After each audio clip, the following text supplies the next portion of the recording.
Hey, welcome to Spectral Echoes, a collection of Reddit stories as told by people high as a kite. But it's Reddit, who knows, right? If you like the video, don't forget to like and subscribe, so you don't miss out on these awesome horror stories. Now, let's get started. Unspeakable rituals. The cold well at the village's end. I've hesitated for a long time before putting this story into words. It's not out of fear of being labeled superstitious or a fabricator, but rather because I still can't fully grasp what truly happened. And honestly, a part of me recoils from stirring those memories. Every time I do, a shiver runs down my spine, and that hazy feeling, that sense of something having latched onto me from far away, still seems to linger nearby. It all began 3 years ago, when I embarked on a short agricultural exchange program in a small village tucked away deep within Romania's Apuseni Mountains. The village was unremarkable, a scattering of houses with weathered tile roofs nestled amidst gentle hills, winding red earth tracks, and dense chestnut woods that cast a perpetual gray over the sky as dusk fell. I stayed with an elderly couple, Andre and Ioana. They were quiet folk, but kind and incredibly hardworking. Each day, I'd busy myself with simple tasks, gathering hay, cleaning livestock pens, or helping Ioana prepare lunch with produce from their garden. Everything was peaceful, straightforward, and to be quite honest, I was beginning to feel more at home there than I had ever anticipated. Then came that one night. I awoke abruptly to a very faint sound, the rustling of footsteps on dry leaves outside in the garden, the creaking of a door just loud enough to rouse a sleepwalker. I stepped onto the porch. It was bitterly cold, even without a breeze. In the dim glow of the oil lamp flickering from the kitchen window, I saw Andre quietly making his way towards the far end of the garden. There, a low stone wall encircled an old well, one I'd never ventured near. Before that night, I only knew the villagers referred to it as the cold well. No one ever spoke of its purpose. They simply avoided passing it. When I asked, they'd just look at me and say it was no longer used. But that evening, Andre carried a small cloth sack. Upon reaching the well's edge, he carefully opened it, then silently tilted it towards the well's mouth. Beneath the moon, partially obscured by thick clouds, I saw blood seeping through the fabric, dripping onto the stone, and then the entire contents of raw meat from the bag were released into the well. There was no prayer, no discernible ritual, just a repeated act, almost primal, silent, decisive, and utterly chilling. The following morning, the cow that had recently calved in the pen was gone. Ioana claimed thieves had broken in during the night, but the fence was intact, the pen door unbroken, and there were no footprints leading away from the yard.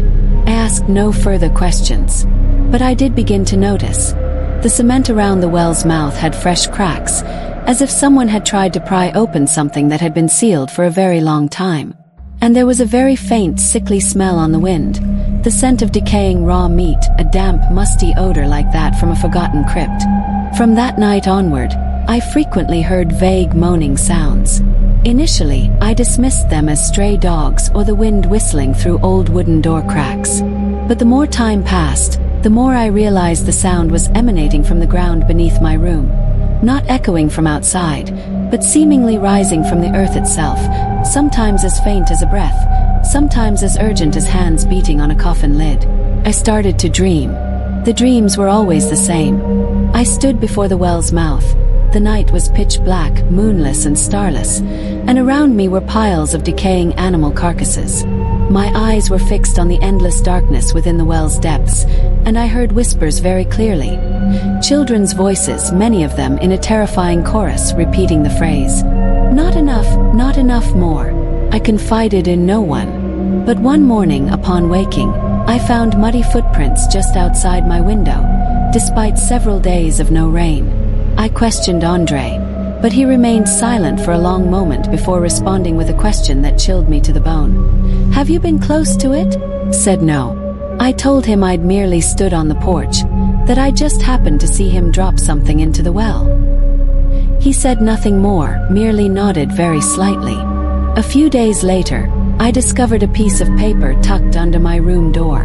It was a yellowed sheet, with torn edges and blurred ink as if water-soaked. On it was only one line of scrawled handwriting. Next time it's your turn. Don't let it go hungry. I packed my bags that very night, leaving the village on the first bus the next morning, without warning, without a farewell. But I knew I hadn't truly left. Something from that place had indelibly marked me. Since then, I've endeavored to live normally, avoiding any mention of strange occurrences. I don't read horror stories, I don't look into wells. I even avoid buying raw meat late at night. But there's one thing I cannot deny. Every year around late October, as the wind begins to turn cold and mist shrouds the ground in the morning, I wake up from an old dream. The dream with the whispering voices, the unblinking children staring at me, and behind me an open well. I used to tell myself it was merely a psychological haunting. But then once, I woke up early in the morning and found the floor soaked with mud. The shoes I kept in my wardrobe were by the doorway, their laces muddied as if they had just waded through a waterlogged dirt path. I lived alone. No one else had a key. I began to doubt myself. If one night I were to walk out of my home unconsciously, returning to that place, or to another unknown well, would I still wake up with my own feet? Or would one day I simply not wake up at all, and the moaning beneath the earth would gain a new voice, joining the children's whispers that always repeat, "Not enough, never enough." The bed swap. I'm not sure when I began to lose my sense of distinction between medical work and phenomena that defy logical explanation, but if I had to pinpoint a moment, it would likely be that winter, during a short internship at an ancient sanatorium on the outskirts of Durham. Nestled among old trees and shrouded in a mist that almost never fully lifted, even by midday. This place was unlike the modern hospitals I'd encountered. It carried a solemn, almost timeless air, as if time itself had stood still in its old stone corridors, where footsteps echoed so distinctly one felt perpetually observed. Most patients were elderly, suffering from dementia, and rarely communicated. The staff had dwindled to a few individuals working shifts, as the institution was slated for dissolution. The daily atmosphere was so uniform it left me with the unsettling feeling of living in a hazy loop. Yet it was there that I was introduced to a peculiar rule I can never forget. From my very first day, as the head nurse led me on a tour of the wards, I noticed a particular bed set apart in a corner of a communal patient room. There was nothing remarkable about it. A white painted iron frame, a faded light blue sheet, and no one occupying it. Yet, instead of leaving it empty like other spare beds, the old nurse paused, then turned to me and murmured, no louder than the wind outside the door, "Every night, remember to swap places, even if only for 5 minutes." When I asked why, I received only a shake of the head and an enigmatic reply, "It's just the procedure here." I assumed it was some sort of initiation ritual for new interns, so I didn't give it much thought. On my first night shift, I sat comparing documents and sorting prescriptions with another nurse. Around 2 in the morning, as I began to nod off from fatigue, she handed me a piece of paper with a single line, "Your turn." Without another word, she stood up and gestured towards that very bed. I approached, lay down, and waited for 5 minutes to pass, treating it as a mere formality. The sheet was slightly cold, not unusually so, but there was something indescribable in the air. A faint musty smell, a subtle metallic tang like rust. Not strong, but just enough to make me feel reluctant to breathe deeply for long. I closed my eyes, tried to count each beat, then quietly got up and returned to the nurse's station.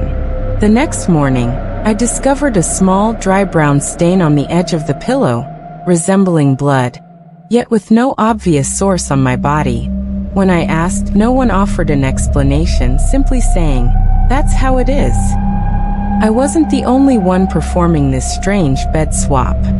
In the following nights, I saw other nurses take turns lying there for a few minutes before leaving, no one sleeping, no one speaking.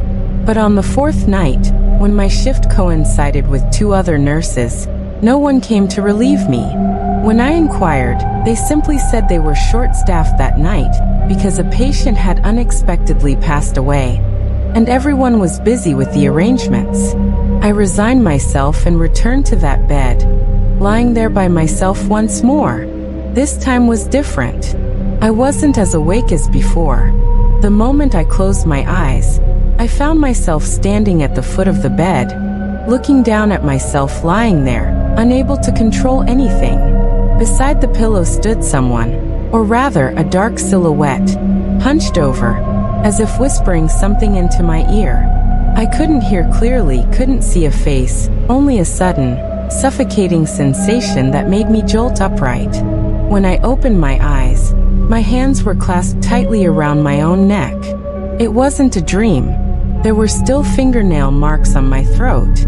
I requested a transfer the very next morning. They didn't object, only asking me to write a handover report. No one asked further questions, as if anyone who had ever lain in that bed was somehow destined to leave. 3 years later, I read the news that the sanatorium had been demolished. The newspaper merely stated, "Old facility cleared to make way for new medical center." But no one mentioned what had truly transpired within its walls. I thought I had forgotten everything, but every time I find myself in a hospital, on duty, or simply passing an empty patient bed, I feel a slight chill around the back of my neck, as if someone is standing behind me, shoulder to shoulder, yet I cannot turn to see them. I still don't understand why they had to take turns lying on that bed.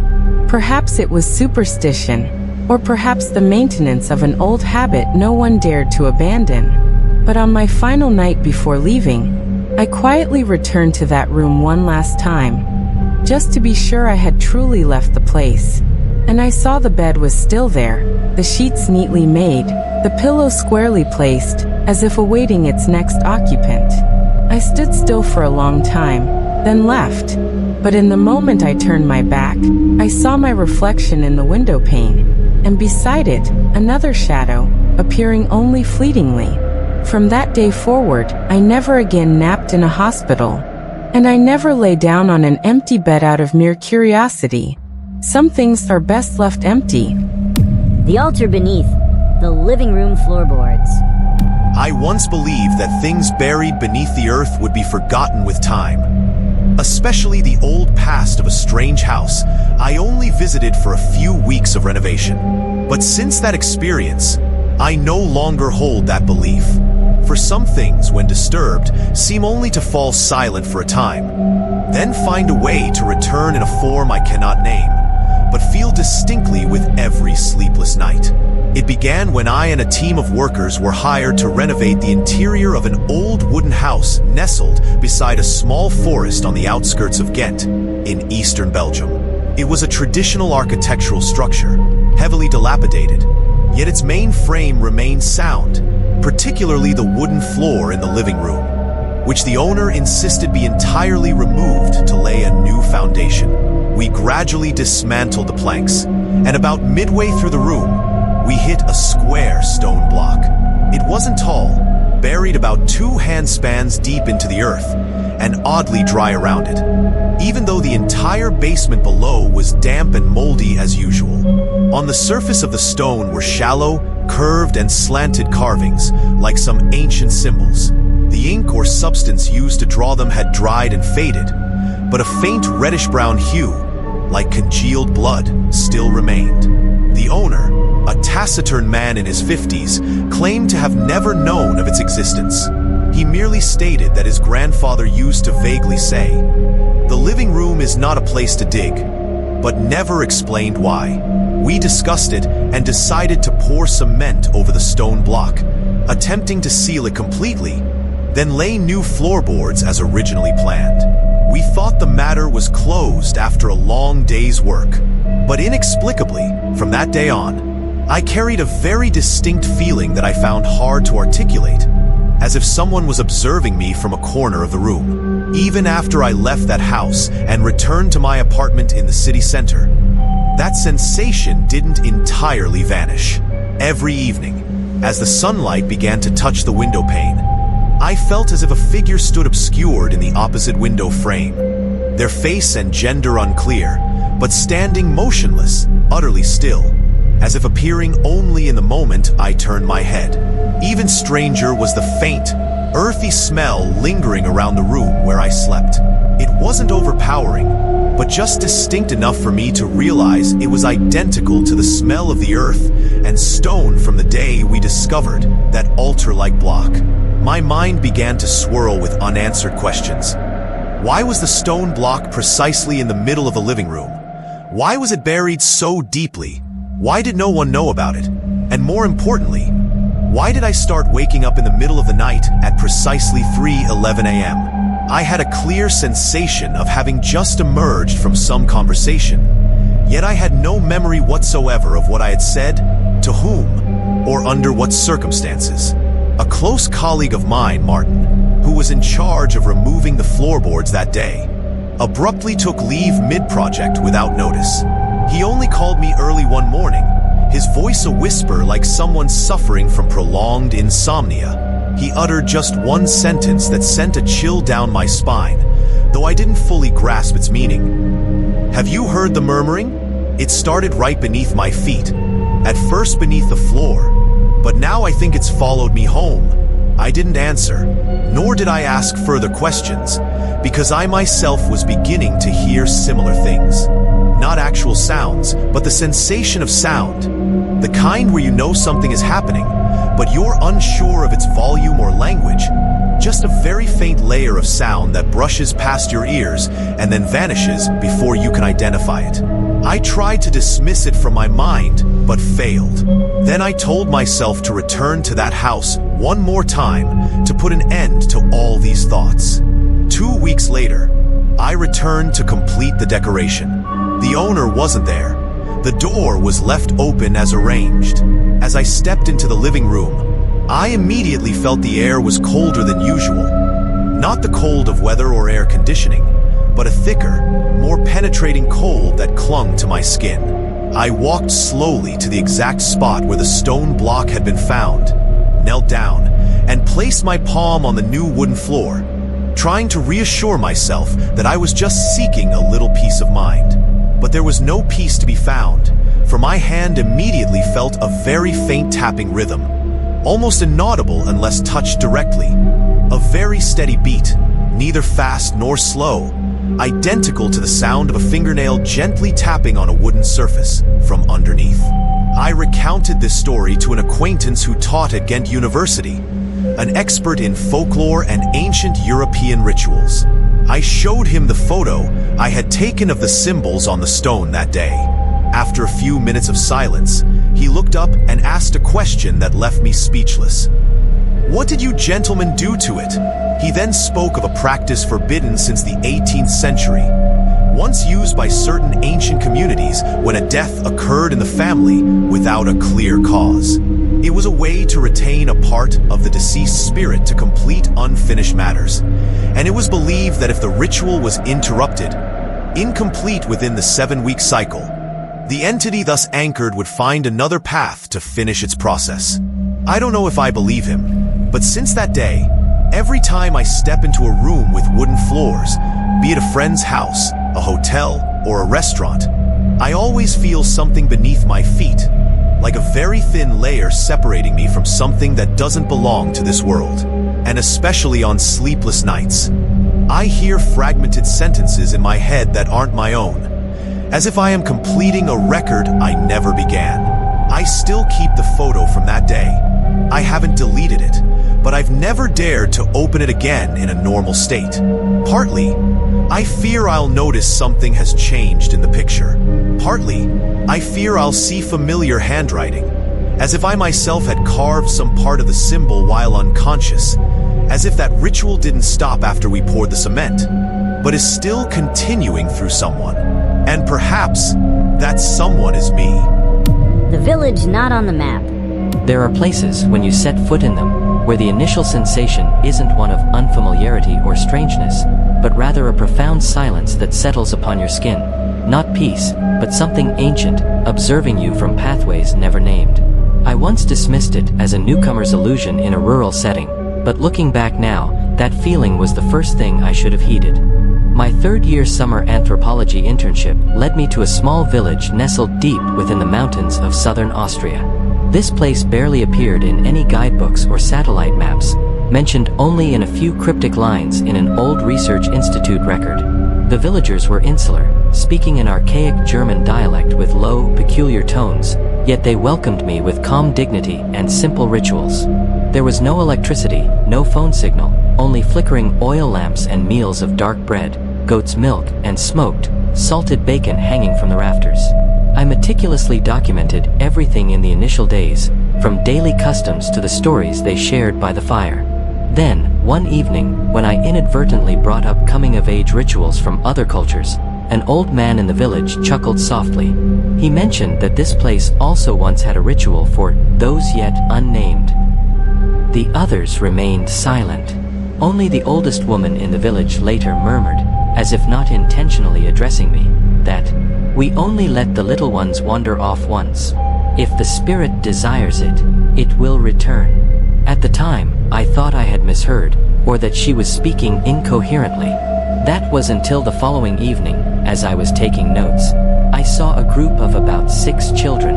All wore plain, uncolored linen tunics. They formed a silent line and walked towards the edge of the village, where a narrow, moss-covered, mist-shrouded forest path began. No adults accompanied them. No calls were made, nor did any child look back. They walked as if they knew the path by heart. I assumed it was some game or a simulated ritual and asked a man chopping wood nearby. He merely looked up, watching them, then slowly said, "They must learn to return, or they will never truly be anyone's child." I stood waiting for a long time, suspicion and curiosity weighing heavily on my thoughts. The night grew thick, and mist spread from the forest into the open ground of the village. No one spoke of it again. No one prepared food for the children. No one stood waiting. That night I couldn't sleep, not out of fear, but because the old man's words kept repeating in my head, "If the spirit desires it, it will return." The next morning, as the sun just crested the mountaintop, I stepped outside and saw one child, the smallest of the group, thin, with tangled hair, standing at the edge of the village. It wasn't crying, wasn't calling out. It just stood there, staring into the forest. Its eyes were wide, unblinking, motionless, and its hands were stained with something dark and dry. I approached but dared not touch it. Others passing by merely nodded silently at the child. No one embraced it, no one asked questions, no one showed joy. The child stood like that until nearly midday before finally turning back into the village. No one else from the group returned. No one mentioned it again, not a single word. Even the child said nothing.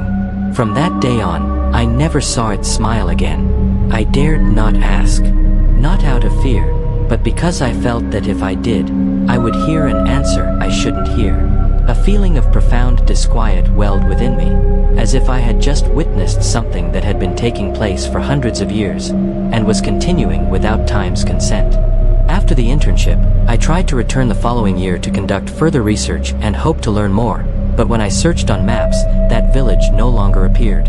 I even went to the local administrative office to inquire, bringing my hand-drawn map and photos of the forest area. The civil servant looked at me strangely, stating that no village had ever existed in that region. I showed him photos of the wooden houses, the villagers I had lived with, but he only shook his head, saying that if I wanted to research folklore, I could go to the city library, but not to believe every story I heard from the mountains. I don't know where I went for those 3 weeks. I still keep the map and my notes, but reading them now, the handwriting seems no longer my own, especially the pages written about the evening the group of children entered the forest. There's a line written in a much bolder, deeply etched, and shaky script. Only a true spirit is worthy of a name. I don't remember when I wrote it. My sleep has never been entirely peaceful since then. Some nights, I find myself standing in the middle of the forest, holding a piece of coarse linen fabric, listening to very faint footsteps behind me. Nothing clear, just a presence growing larger, as if someone is waiting for me to turn around. Where did those children go? Who did those young spirits become? And does that ritual continue somewhere that we have never mapped? The stone circle at winter's end. There are things people do not because they understand them, but because they have been done that way for a very long time. Rituals unrecorded in books without clear explanations, existing only in the brief, chilling words of the elderly. That is the right way. When I was an exchange student in a small village in the mountains of northern Romania, near the Ukrainian border, I once believed these were merely simple expressions of local culture, something to include in a report, like an odd flourish amidst a foggy winter and warm wine.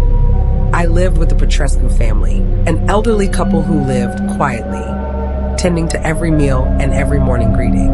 They never shared many old stories, nor did they ask me anything beyond my name. But one late winter afternoon, as the snow began to melt in small patches and the sky held a light that was both bleak and indifferent, they handed me a gray coat, no buttons, no pockets, no patterns, and told me I would be attending a season sharing ceremony. I wasn't sure if they were joking or serious, as no one else in the village was mentioned, nor was there any formal invitation.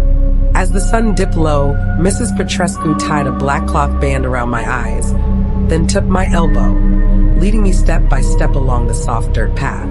I distinctly remember the smell of dry trees, the sound of the wind rustling through my coat, the scattered footsteps ahead and behind, as if others were also being led, but no one spoke.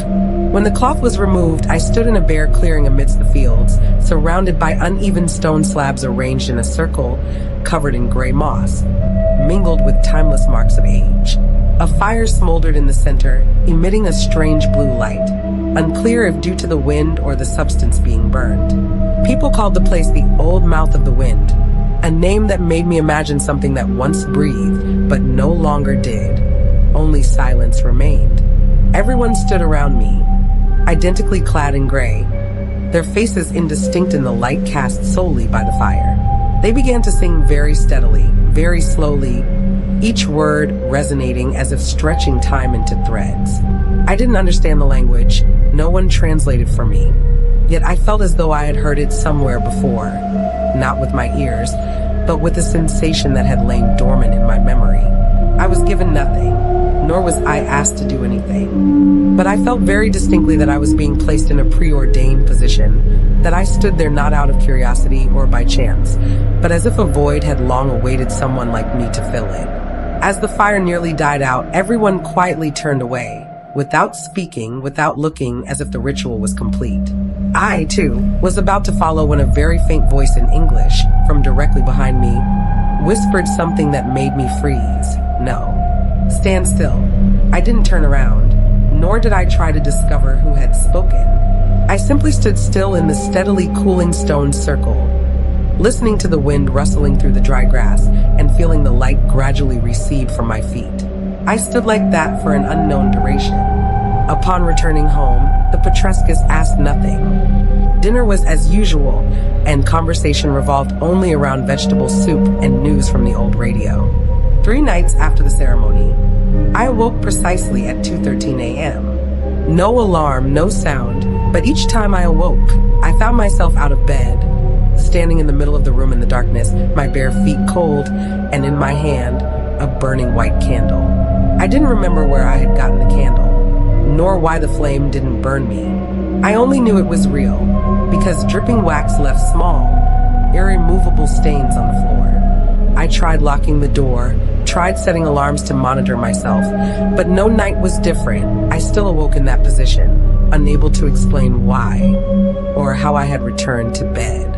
I left the village earlier than planned, citing fatigue and a need for rest. They asked nothing, merely giving me a bag of dried nuts and an old wool scarf. I still keep the candle. I dare not light it again, nor can I bring myself to throw it away. The night before I left, I sat watching it for a long time, the faint light from my bedside lamp falling on the wick, making it seem as if it was waiting to be lit once more. Even now, every time winter arrives and the cold deepens sufficiently, I feel as if something within me begins to leave my bed after midnight, not to go anywhere, but to stand still unconsciously, as if a part of the ritual remains incomplete. I never asked the Petrescus again, nor did I return to that village, because I know that if I step into that stone circle one more time, I will never return the same. No one forced me to stand in the stone circle. but I did stand. And from that moment, I was no longer merely an observer. If you like the video, don't forget to like and subscribe so you don't miss out on these awesome horror stories.